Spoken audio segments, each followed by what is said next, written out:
గౌతమ్ గంభీర్ ఉంటే దురదృష్టం కూడా అదృష్టం కింద మారిపోతుంది. అహ్మదాబాద్ పిచ్ మనకు కలిసి రాదు. ఫైనల్‌లో మనం అక్కడ ఓడిపోయాం అని చెప్పేసి పదే పదే మాట్లాడుకున్నారు చాలామంది. కానీ అక్కడ ఇండియా గెలిచింది.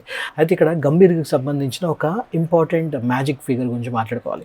గంభీర్ ఎప్పుడైనా సరే ఫైనల్‌లో ఉన్నాడు అంటే ఆ మ్యాచ్ అతను గెలిచి తీరాల్సిందే. 2012 ఐపీఎల్, 2014 ఐపీఎల్ గంభీర్ ఫైనల్స్ దాకా వెళ్ళాడు అండ్ ఐపీఎల్ కప్ కొట్టాడు. అండ్ 2024 ఐపీఎల్‌లో కూడా శ్రేయస్ అయ్యర్ కప్ కొట్టాడంటే దాని వెనుకున్న కారణం మెంటర్‌గా అప్పుడు కూడా ఉన్నది గౌతమ్ గంభీర్ మాత్రమే.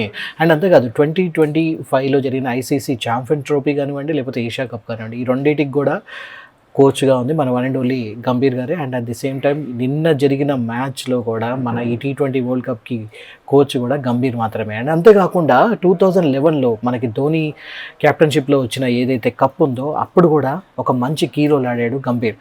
97 రన్ చేశాడు అవుట్ ఆఫ్ 112 బాల్స్. ఒక కీ రోల్ ప్లే చేశాడు. ఎందుకంటే 31 రన్స్కే 2 వికెట్లు కోల్పోయి పీకల్లోతు కష్టాల్లో ఉన్న ఇండియా విపరీతమైన ప్రెషర్ 270 రన్స్ పైగా అక్కడ స్కోర్ చేయాల్సి ఉంది. మనం చేసింగ్లో ఉన్నాం. అలాంటి టైంలో కూడా చాలా చక్కటి ఇన్నింగ్స్ ఆడాడు.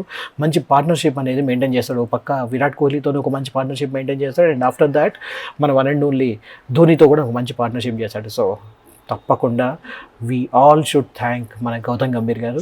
He's not only a great personality but also a lucky charm.